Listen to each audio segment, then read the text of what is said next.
Hello everyone, welcome back to another episode of r/malicious compliance. In today's episode, clean enough, nosy Aunt Rosie? I should go to the principal if I don't like your late policy? Sure thing. You want me to run a fundraiser? I tried to tell you I wouldn't be able to. Okay, have it your way. Before we get started, make sure to subscribe so you will never miss a video. So let's get started. Clean enough, nosy Aunt Rosie?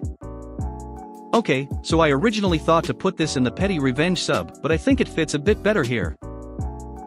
For a bit of background, my parents are a bit older than most parents are when having a child. I was adopted at the age of 5 weeks, and at that time, my dad was 42 and my mom was 37. This is important to note, because my dad is the youngest child in his family, and his youngest sister, he was the only boy out of 4 kids, was 16 when he was born. So that being said, my aunts are all very old now, and they aren't the friendly old lady types, sadly. They've always been greedy, nosy, and love to gossip and spread rumors about the in-laws of the family. My mom has gone through a lot of torture because of them, which is the case with this story, and now so have my husband and I. 2 of the 3 have gotten nicer over the past couple of years, but the middle sister, who is in her 80s now I believe, has always been the worst, and continues to be to this day. This story is about her. I'll call her Rosie, though I honestly don't care that much if she were to find out I wrote this LOL. Still, I'd rather not risk that for my dad's sake, cause he'd never hear the end of it. I have many other stories about my 3 aunts, but this one came to mind recently. Aunt Rosie has lived right next door to my parents all of my life, and to convey how nosy, and how much of a b***tch she is, I'll give a few examples of the outrageous things she's done in the past before I start the story of one of my many petty revenges against her. Rosie has, on multiple occasions, crept up to our kitchen window to peek in. Since that window is higher up due to the sink below it, she has always gone to that one, since it'd be harder for anyone to notice her peering in from below, unless they were using the sink. More times than I can count, she's scared the hell out of me while I was washing dishes. She's too old to do this now, but she would creep up and I'd usually catch her movement in my peripheral. I've broken a few dishes due to her window jump scares. Still, she topped that level of privacy invasion several times. Unbelievably, during a hurricane one year, she was so intent about seeing how badly my mom's flowers were damaged, she loves to rub that kind of thing in my mom's face just to get her upset, that she walked to our house, and stood outside in the downpour and high winds. If I hadn't noticed her and my dad hadn't gone out to make her come inside, she would have been crushed by a pecan tree. Not 5 minutes after she came in, it fell across the spot she had been standing and onto our roof. Crazy, right? Well, instead of being shaken up by the fact that she came so close to death by tree, she was just amused and rubbed in the fact that our sunroom roof was f***ked, as well as bringing up my mom's ruined flowers. There are so many stories like that, but this should be enough to convey what kind of person she is. Anyway, onto the story. Rosie is obsessive about cleanliness as well, and our house was usually a bit messy when growing up. My dad worked long shifts, my mom had been diagnosed with MS and had battled cancer for 3 years on top of that, and though I did chores, I could only do so much more whilst going to school. Of course, Rosie would take any chance she could to come in and point out any mess, sometimes just letting herself in when she thought no one was home so she could later rub it in. She'd often insist on helping out, just so she could go gossip to my dad's other sisters about how worthless my disabled mom was, or talk about how lazy of a daughter I was. Unlike the other nieces and nephews in the family, she loves to speak poorly of me, because I was adopted, and now because I'm the black sheep of the family, I'm a Wiccan and a nerd who doesn't conform to the preppy, snobbish behavior that the rest of my cousins have. So, one day, she came over and actually rang the doorbell instead of just waltzing in, and I answered the back door. At the time, I was probably 13 or 14 years old. She had brought us some home-cooked food, as she did quite a bit. That seems like a sweet gesture, but in reality, she'd usually do it so that she could brag about what a good Christian she was and how she helped such a poor family. My dad has always tried to stay on good terms with her though, so I had been instructed to accept the food at the door while my mom napped and my dad was at work. It's important to note that my mom had just been diagnosed with MS a month or so before this incident. I made a bit of awkward small talk with Rosie, and then was saying goodbye, when she caught the door and stuck her head into our back porch. Just to clarify, it's a closed-in porch. I was already angry with her that day, as it had come around to us earlier in the week that she had been telling people that my dad should just leave my mom because of her decline in health. So I felt my blood boil as I watched her silently survey the entire room with a look of disgust. She didn't speak for around a minute, just stood there staring at everything. Finally, she pulled her head back and looked at me. In the most condescending and disgustingly sweet voice she could muster, she said, "Blackfire, how about you clean this porch today?" Now, I admit, the back porch was always the messiest room in the house. The far side of the room was cluttered with boxes that we didn't have proper storage space for. We would temporarily put trash bags by the door, and there was always quite a bit of dirt that constantly got tracked in from the garden several times a day. This particular day, we hadn't cleaned up the porch for about a couple of weeks, so it was worse than usual. Even still, I did not want her sticking her nose in our business and bossing me around in my own home, especially since I was helping take care of my mom too. I had a lot on my plate. It was on a Saturday, and I just wanted to relax, and cleaning would have been the farthest thing from relaxation. I was stressed out, and I wanted a day to just be a kid. I tried to smile and said, "Oh, don't worry, Aunt Rosie, I'll clean this up tomorrow." It wasn't a lie, I had already planned to clean the porch the next day, but I desperately wanted some time to myself to unwind before tackling the mess. Of course, she refused to listen to me. "Oh, but wouldn't your dad feel so nice coming home tonight and seeing how clean it will be? Having to help your mama takes quite a toll on him with the amount of work he already does. It's not easy on him having a crippled wife. So it's your responsibility now to do most of the cleaning, right?" She attempted to sound solemn as she spoke like that about my mother too. Now she had pissed me off more. She knew how sensitive of a subject my mom's condition was, and she knew how badly I wished to make my dad happier with everything he had been taking on. And knowing that she had been telling everyone that my dad was suffering having to deal with my mom, and that he should leave her, it was difficult to hold my temper and force myself to be polite. I somehow managed to calmly say, "No, it's not easy on any of us, as you so well know." With the way I said this, I made it clear to her that I knew what she'd been saying behind our backs. "You're very right. It is my responsibility. I'll clean this up today then." Her expression briefly changed at my implication that I knew of her nasty gossip, but she continued on as if I hadn't called her out. She sticks her head in again and tuts at the mess. "Oh no, this would take you several hours to properly clean on your own. How about I help later today? It'd be no trouble. This just must be cleaned up today." Now, I could barely endure a 5-minute conversation with the woman, much less a couple of hours. Again, I told her that I'd handle it myself, but it was obvious that she wasn't going to back off, as she kept going on about everything that needed to be done. So I finally agreed, though I had already decided that she wasn't going to win this. She'd only go talk sh*t to the rest of the family if I actually had her help, and I knew that I would definitely snap if I had to be around her and hear her passive-aggressive comments about my mom for that long. She gave me a large satisfied grin and told me she'd be back in 3 hours to help me. If she was so troubled by the mess in my house, and wanted me to make it spotless ASAP, I'd happily do it. Right away. Without her. After all, she said it was my responsibility after all. This is so bizarre, I know, but I knew that if she were to come back to find I had already cleaned the porch without her now, she'd be furious. She wouldn't get to rub anything in, she'd be unable to hold it over our heads, and in her eyes, she'd have lost at her own petty game. I would be getting her back in a weird way for the things she had said about my parents. She was not going to f***ck with us over an untidy old porch. Before her insistence to help me, she had only said that I should tidy up. So I chose to comply with her original demand. As I type this out, I'm realizing more and more how ridiculous this was, but she's crazy as hell, and this really is something that she would be pissed about.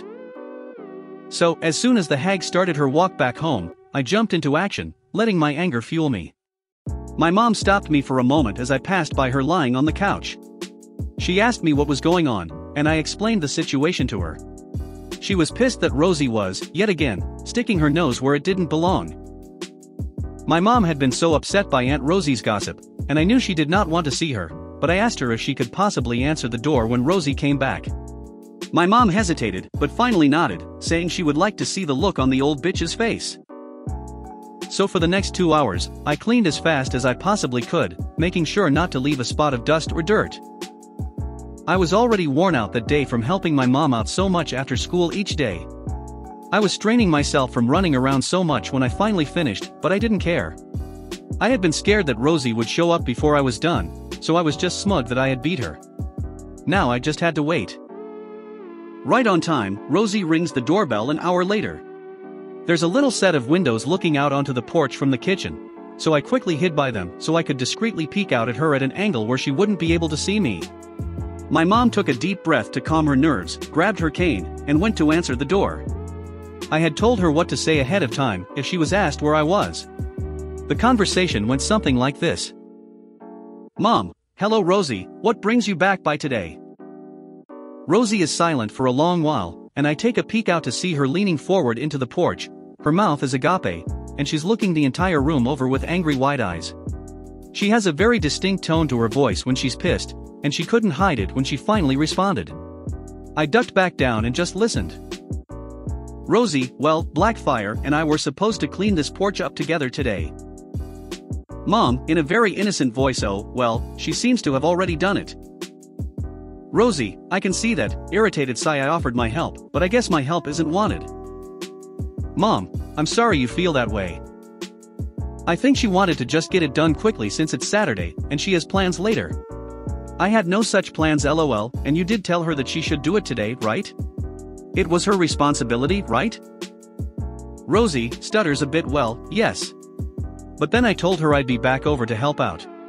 She said nothing to me about having plans. I walked all the way back over here to help. Mom, I'm sorry Rosie, but she did say she could do it on her own, didn't she? Rosie, yes, but I thought y'all would appreciate my help. I thought she would appreciate my help. Where's she at now, huh? I'd like to speak to her. Mom, she's taking a shower right now.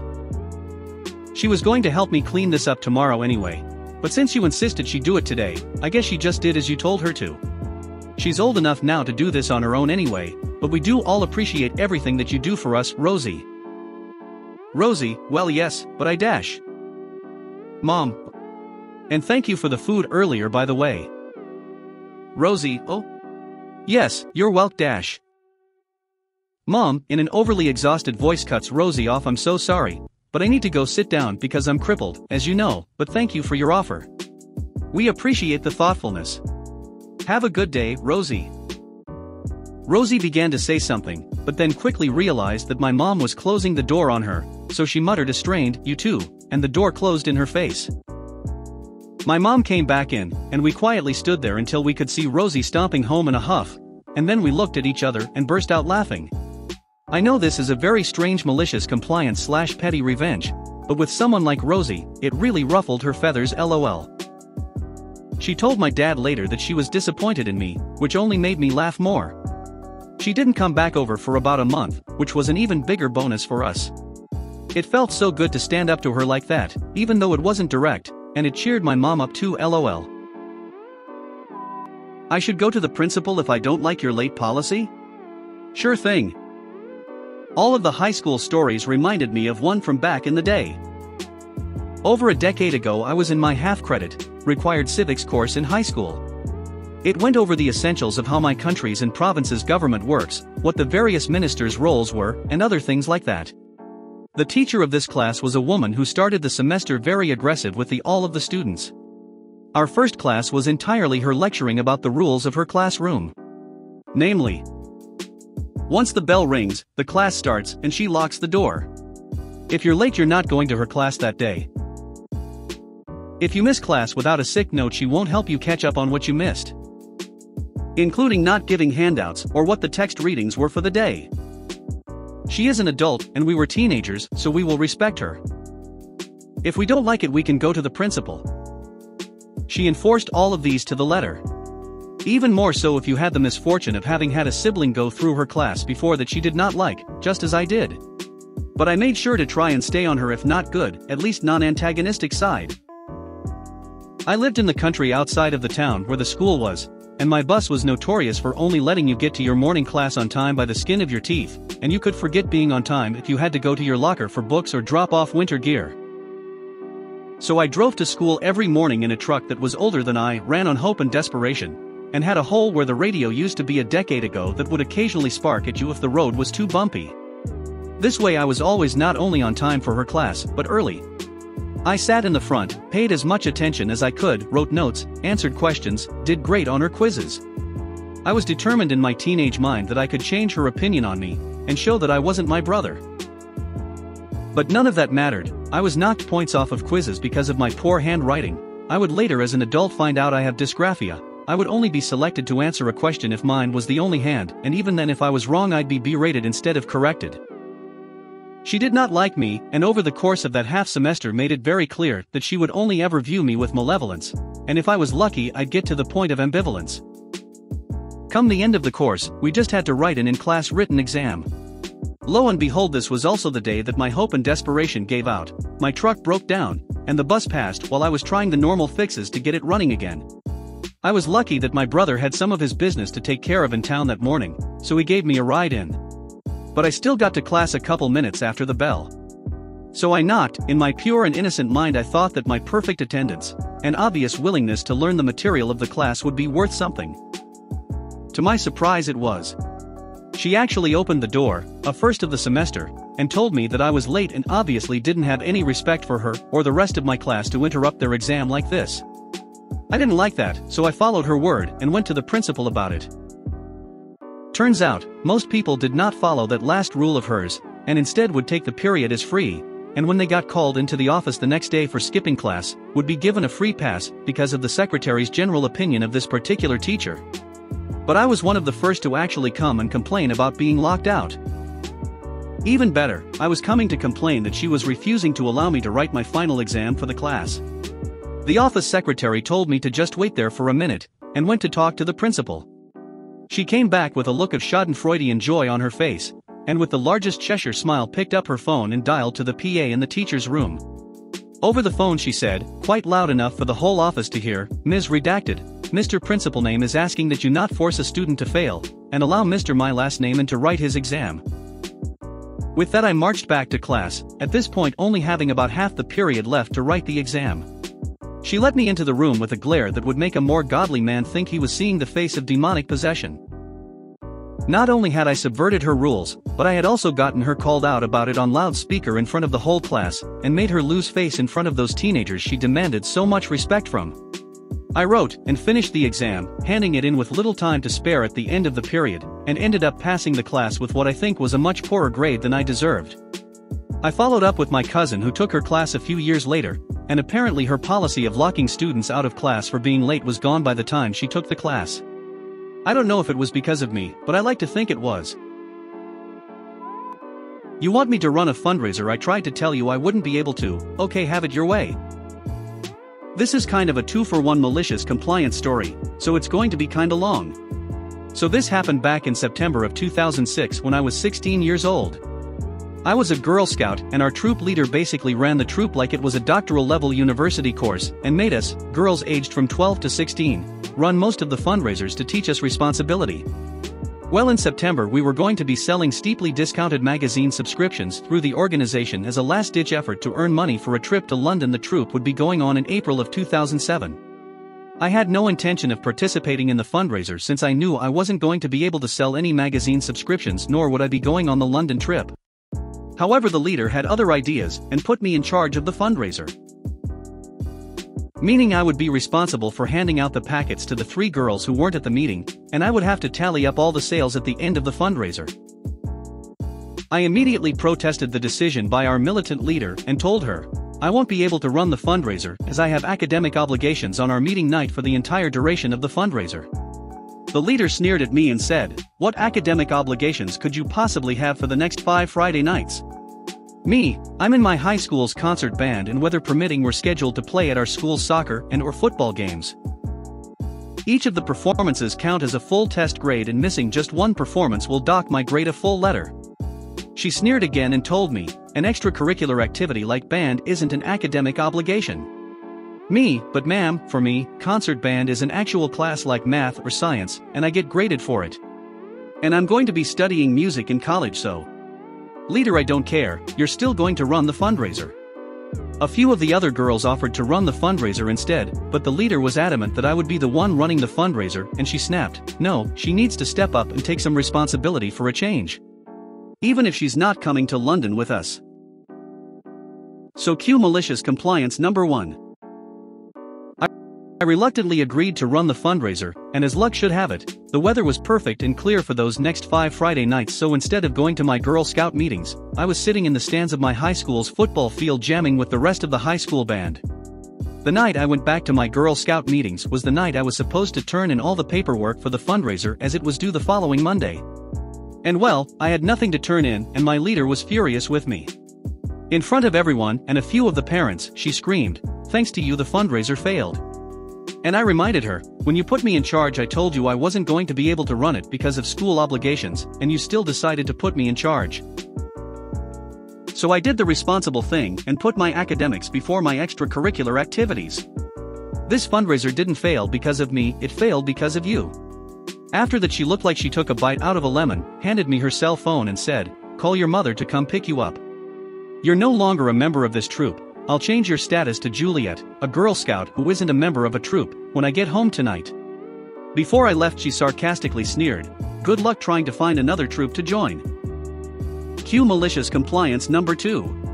After school the following Monday, I called the Girl Scout Council office for my region and asked if there were any cadet/senior troops in county I lived in, and as it turned out there was actually one in my hometown.